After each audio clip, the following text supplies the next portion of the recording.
और जयपुर से अगली बड़ी खबर का रुख कर रहे हैं, जहां विद्याधर नगर स्टेडियम में शिव महापुराण की कथा जारी रहेगी। दोपहर 2 बजे से शाम 5 बजे तक यह आयोजन होगा और पंडित प्रदीप मिश्रा कथा का वाचन करेंगे।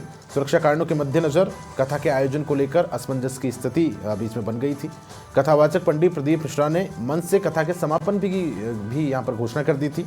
सोशल मीडिया पर वीडियो पोस्ट करते हुए कथा को जारी रखने की बात फिर से कही गई है। पंडित प्रदीप मिश्रा के साथ हवामहल विधायक बालमुकुंद आचार्य भी इस दौरान मौजूद रहे। आयोजक और पुलिस प्रशासन की ओर से पुख्ता इंतजाम और कानून व्यवस्था बनाए रखने का भी यहां पर दावा किया गया है। पुलिस प्रशासन और आयोजकों के बीच अब इस आयोजन को लेकर सहमति बन गई है। बड़ी खबर जयपुर से इस वक्त सामने आ रही है।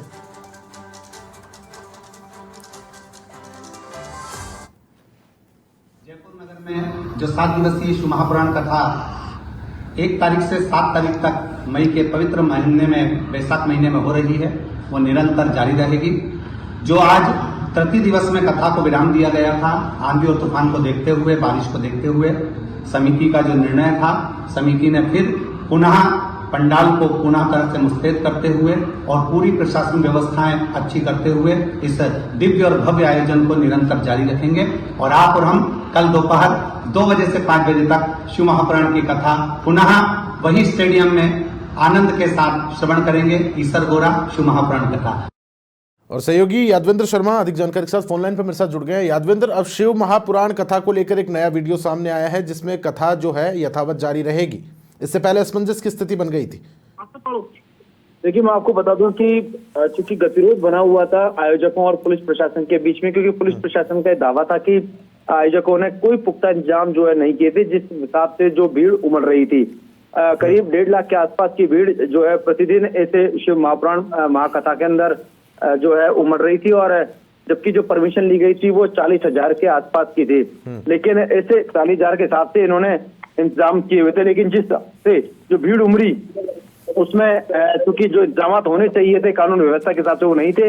ऐसे में कोई अप्रिय घटना होने या किसी बड़े हादसे का जो है डर बना हुआ था, संशय बना हुआ था, और इसी के चलते जयपुर कमिश्नर ने खुद आयोजककर्ताओं से बातचीत की और कहा कि इस कथा को कराने से जो है इस तरह का कानून व्यवस्था बिगड़ सकती है और काफी भीड़ उमड़ रही है और पुलिस के कंट्रोल से ये चीजें बाहर हो सकती है, क्योंकि जो जाब्ता लगाया गया था वो 40,000 के अकॉर्डिंग लगाया गया था।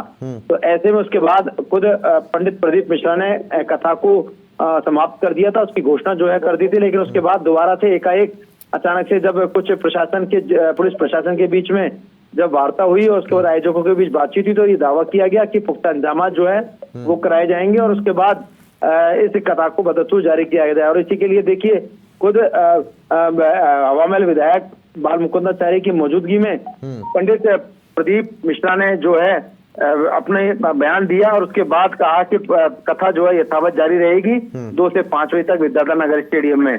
और ये कहा है कि पुख्ता प्रबंध जो है वो जिला पुलिस प्रशासन की ओर से कराए जाएंगे और साथ में आयोजकों के बीच में। तो एक कहीं ना कहीं सहमति बनी थी, लेकिन अभी भी कहीं ना कहीं एक संशय बरकरार है, क्योंकि जो परमिशन जो है वो करीब 40,000 की और भीड़ जिस हिसाब से उमड़ रही है उस हिसाब से पुलिस के लिए काफी परेशानियां हो रही थी, दिक्कतें हो रही थी।